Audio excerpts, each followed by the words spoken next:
ఇవాళ మన స్టూడియోలో ప్రముఖ ఆధ్యాత్మికవేత్త, ఆస్ట్రోన్యూమరాలజిస్ట్ శ్రీమతి జయప్రద గారు ఉన్నారు. మేడంతో మాట్లాడు. మేడం నమస్తే మేడం. నమస్తే అమ్మ. శ్రీమాత్రే నమః. మేడం, ఫిబ్రవరి మాసంలో ముందుగా మేషరాశి వారి పరిస్థితి ఎలా ఉండబోతుంది? గ్రహస్థితి ఎలా ఉంది? ఎలాంటి రెమెడీస్ చేసుకుంటే బాగుంటుంది అంటారు? ఈ ఫిబ్రవరి మాసంలో మేషరాశి వాళ్ళకి అనుకూలంగానే ఉంది. ఎందుకంటే వీళ్ళకి ఒక రవి బుధులు ప్రతికూలంగా కనిపిస్తుంది తప్ప మిగతా గ్రహాలన్నీ కూడా కాస్త అనుకూలంగానే ఉన్నాయి. అయితే ఏం అనుకూలంగా ఉన్నా ఏది అనుకూలం లేకపోయినా వీళ్ళు చేసుకోవాల్సిన విషయాలు ఏంటంటే, మేషరాశి వాళ్ళకి ఈ మాసం అంతా కూడా ప్రతి పనిలో విజయం సాధిస్తూ ఉంటారు. ఏది కావాలంటే అది తెచ్చుకునే అవకాశం ఉంటుంది వీళ్ళకి. ఎందుకంటే కుజుడు 3వ స్థానంలో ఉండడం వల్ల, మిథున రాశి ఎప్పుడైతే కుజుడు ఉన్నాడో, మేషరాశికి అధిపతి అయిన కుజుడు ఖచ్చితంగా ఇంట్లో వాళ్ళు సహకరిస్తారు, బయట వాళ్ళు సహకరిస్తారు. వీళ్ళు ఖచ్చితంగా చేయాలని నిర్ణయించుకుని బద్ధకాన్ని వదిలించేసి వాళ్ళ పనులు బాగా చేస్తారు. చాలా ఫాస్ట్గా ప్రతి ఒక్క పని అని కాదు, ఏ ఉద్యోగాలైనా విద్యార్థులైనా ఎవరైనా సరే చాలా స్పీడ్గా కొంచెం దూకుడు స్వభావమే కనిపిస్తుంది ఈ మాసం అంతా. అంటే చేయాలి అంటే ఆ క్షణం అయిపోవాలి అనే లక్షణం ఎక్కువ కనిపిస్తుంది. అయితే ఎంత అవకాశం ఉన్నప్పటికీ కూడా వీళ్ళకి మెయిన్ అన్నిటికంటే వీళ్ళు చేయాల్సిన పరిహారం ఏంటంటే, మెయిన్ మాట చాలా జాగ్రత్తగా వాడాలి. ఎందుకంటే ఎంత దూకుడు స్వభావం ఉన్నా మాట స్పీడ్గా మాట్లాడడం వల్ల కాస్త ఇబ్బందులు, అధికారులతో కాస్త గొడవలు అవుతాయి. ఎందుకంటే ఇక్కడ రవి బుధులు ఇద్దరు అనుకూలంగా లేరు. ఎప్పుడైతే బుధుడు అనుకూలంగా లేకపోయినా, రవి అనుకూలంగా లేకపోయినా ఏమవుతుంది? రవి అనుకూలం లేకపోతే అధికారులతో కాస్త ఇబ్బందులు, ప్రభుత్వ రంగాల్లో పనిచేసే వాళ్ళకి ఇబ్బందులు, ప్రభుత్వ అధికారులతో ఏదైనా పని చేస్తుంటే వాళ్ళ వల్ల ఆటంకాలు, గవర్నమెంట్ సంబంధించిన పనులు వాటిలో చేసిన పనుల్లో ఆటంకాలు, ఎటువంటి చూసుకున్న అధికారులతో కాస్త ఇబ్బందులు ఉంటాయి వీళ్ళకి.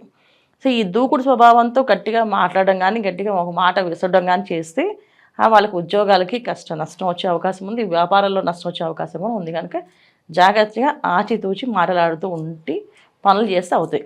సో పని అవ్వడానికి చాలా అనుకూలంగా కనిపించినప్పటికీ మాట కంట్రోల్ పెట్టుకోవడం చాలా అవసరం ఈ మాసం. ఎందుకు వీళ్ళకి అంత మాట స్పీడ్ వస్తుందంటే, ఇక్కడ బుధుడు అష్టమ స్థానం, నవమ స్థానం. సో ప్రథమార్థంలో మనకు చూసుకుంటే ఫిబ్రవరి నుంచి ఆయన 11వ తారీఖు వరకు మకర రాశిలో ఉంటున్నాడు. మకర రాశిలో ఉండడం వల్ల స్పీడ్గా ఏ విషయమైనా అయిపోవాలి, పని స్పీడ్గా కొంచెం మాటలు స్పీడ్గా వేసడము జరగడము అవుతుంది. ఎప్పుడైతే మళ్ళీ మా కుంభంలోకి వెళ్తారో అక్కడ కూడా అంతే. ఎందుకంటే ఇక్కడ బుధ ఏ రాశిలో ఉంటున్నారు? మకర రాశి, కుంభరాశి. అంటే కుంభరాశి, మకర రాశి ఏంటి? శని భగవాన్ అధిపతి. ఏ పనైనా క్రమశిక్షణ లేకపోతే ఆయన ఒప్పుకోడు. సో ఆయన ఇంట్లో ఉన్నప్పటికీ కూడా ఇవి అలా ఉండడం వల్ల ఖచ్చితంగా వీళ్ళకి ఇబ్బందులు అనేది తప్పవు. ఏదో ఒక మాట స్పీడ్గా అనడం వల్ల అది కాస్త అక్కడ ఆగిపోయి ఆటంకాలు వచ్చే అవకాశం ఉంది.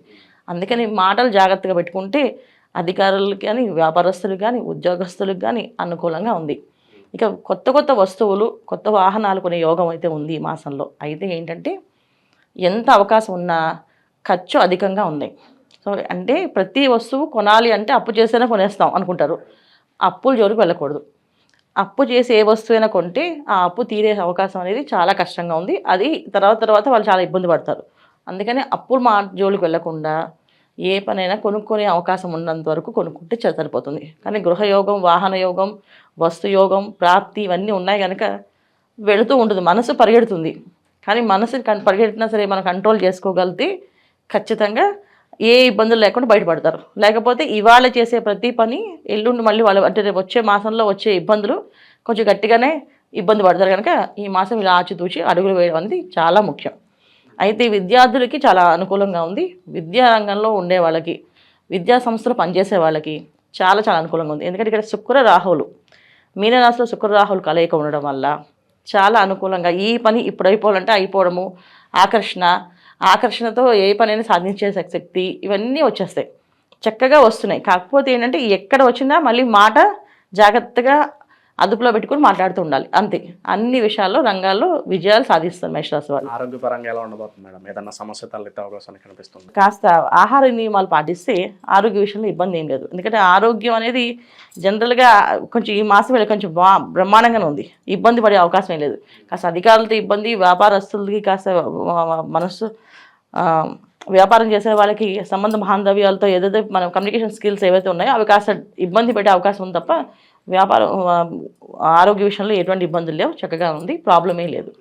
అయితే ఏంటంటే ఎప్పటికీ ఎలా ఉన్నప్పటికీ కొన్నా ఇక్కడ శుక్ర రాహులు కలిసి ఉండడం వల్ల ఏదో ఒక వ్యామోహంలో పడి ఉన్నది పాడు చేసుకుంటూ ఉంటాం. అంటే రేపు వస్తుంది అనుకుని ఉన్నది ఖర్చు పెట్టడం కానీ, రేపు తీసుకుందామని అని చెప్పేసి అప్పు చేసి కొనడం కానీ ఇలాంటివి ఎక్కువగా వెళ్తుంటాయి. కనుక దానికి కంట్రోల్ చేసుకుంటే చాలు ఈ మాసం. అయితే ఈ మాసం వీళ్ళు చేసుకోవాల్సిన పరిహారం ఏంటంటే, శుక్రవారం పూట లక్ష్మీ అష్టోత్తరం పూజ చేసుకోవడం, ప్రతి శుక్రవారం లక్ష్మీ అష్టోత్తరం పూజ చేయడం, నారాయణ అష్టోత్తరం చేసుకోవడం, తులసి దళాలతో పూజ చేసుకొని బయటకు వెళ్తూ ఉన్నాం. ఇలా వెళ్ళడం వల్ల అన్ని అనుకూలంగా మారే అవకాశం ఉంది. ఎక్కడైనా మాట కానీ ఎక్కడ వ్యామోహంలో పడడం కానీ జరగకుండా ఆగుతుంది. అది చేసుకోవాలి. అది ఫిబ్రవరి మాసంలో వచ్చేదంతా మాఘమాసం. మాఘమాసంలో వచ్చే ఏదైతే ఉన్నాయో ప్రతి ఆదివారం వీళ్ళు ఉపవాసం ఉండడము, లేకపోతే శాకాహారం తీసుకోవడం. ఉపవాసం ఉండలేని వాళ్ళు శాకాహారం భుజించడము. శాకాహారంలో అది సాత్వికమైన ఆహారం. శాకాహారంలో మళ్ళీ మసాలా ఏం తగలకుండా సాత్విక ఆహారం, ఉడికించిన ఆహారాన్ని తీసుకోవడం వల్ల అనారోగ్య సమస్య రాదు. అలాగే ఏదైతే మాట స్పీడ్గా వచ్చే అవకాశం అలాంటిది రాకుండా ఆగే అవకాశం కూడా ఉంటుంది. సో ఇవన్నీ కూడా వీళ్ళు ప్రతి ఆదివారం చేసుకుంటే పరిహారాలు చాలా చక్కగా ఫిబ్రవరి మాసం మేషరాశి వాళ్ళకి చాలా అనుకూలంగా ఉంది. సో ద్వాదశ రాశిలో అందరూ కూడా ఏంటంటే ఫిబ్రవరి మాసం అనేది చాలా అనుకూలమైన మాసం. ఎందుకంటే రవి మాసం, రవి భగవానుడు మకర రాశిలో రావడము అనేది ఒక విశేషం. సో అక్కడి నుంచి మనం తర్వాత పుష్యమాసం అయిపోయిన తర్వాత వచ్చేది మాఘమాసం. ఈ మాఘమాసంలో ప్రతి ఒక్క కార్యక్రమము 10ంతల ఫలితం వస్తుంది. చిన్న పరిహారమైనా అది పెద్ద పరిహారం కింద పెద్ద ఫలితం కింద వస్తుంది. ఒక చిన్న దీపదానం చేస్తాము, ఆ దానం అనేది 10ంతలుగా మనకు లాభం అవుతుంది. అంటే ఇంట్లో చీకటి అనేది ఉండదు. దీపదానం అంటే ఏంటి? దీపాలు దానం చేస్తే దీపం వస్తున్నారు కాదు, మన ఇంట్లో ఏ రోజు చీకటి కోణం అనేది ఉండదు, చీకటిగా ఉండరు. అంటే చీకటి కోణము అంటే ఏంటంటే చెడు పనులు చేయడం కానీ, చెడు వ్యవహారాలకు వెళ్ళడం కానీ, వ్యసనాలకి బలివ్వడం కానీ జరగదు అని అర్థం. సో దీపదానం. అలాగే అన్నదానం చేస్తే ఏంటంటే అన్నానికి లోటు ఉండదు అని అంటారు. అన్నానికి లోటు ఉండదు అంటే ఏంటంటే చాలామంది ఆహారం ఉన్నా తినలేకపోతుంటారు. సో ఎందుకు తినలేకపోతుంటే వాళ్ళకి రకరకమైన సమస్యలు, అజీర్తి సమస్యలు, ఏదో రోగ సమస్యలు, ఏదో ఒకటి టైంకి అన్నం తినలేకపోవడం, టైంకి వేళకి తినలేకపోవడం అది జరుగుతుంటుంది. సో ఈ అన్నదానం చేయడం వల్ల అలాంటి ప్రాబ్లమ్స్ లేకుండా బయటపడతాం. సో మాఘమాసంలో అన్నదానం, దీపదానం, తర్వాత చాలామంది నోములు, పూజలు, వ్రతాలు చేస్తుంటారు. దాంట్లో చాలామంది నోములకి పళ్ళు, పసుపు, కుంకాలు, బట్టలు, వస్త్రాలు ఇవన్నీ దానం చేస్తుంటారు. ఇవన్నీ కొన్ని చేయడం వల్ల చాలా మంచి ఫలితాలు ఉంటాయి. అయితే ఒక్కొక్క రాశి వాళ్ళు ఏం చేసుకోవాలి అంటే మేషరాశి వాళ్ళు ఈ మాసం అంతా అన్నదానం చేస్తే చాలా మంచి ఫలితాలు. అలాగే వృషభ రాశి వాళ్ళు ఈ మాసం అంతా చక్కగా వస్త్రదానం చేస్తే చాలా మంచి ఫలితాలు. మిథున రాశి వాళ్ళు పుస్తకాలు దానం చేస్తే విద్య బ్రహ్మాండంగా సాగుతుంది. అలాగే కర్కాటక రాశి వాళ్ళు ఏదో ఒక వస్తువుని దానం చేయడం, అంటే వెండి కానీ రాగి కానీ ఏదో ఒక పాత్రను దానం చేస్తే అన్ని అనుకూలమైన ఫలితాలు కనిపిస్తున్నాయి. అలాగే సింహరాశి వాళ్ళు చక్కగా ఒక 10 మందికి చదువు విద్యాదానం చేయడం కానీ, ఒక విద్యార్థికి విద్య కట్టించడం కానీ చేయడం వల్ల మంచి ఫలితాలు ఉన్నాయి.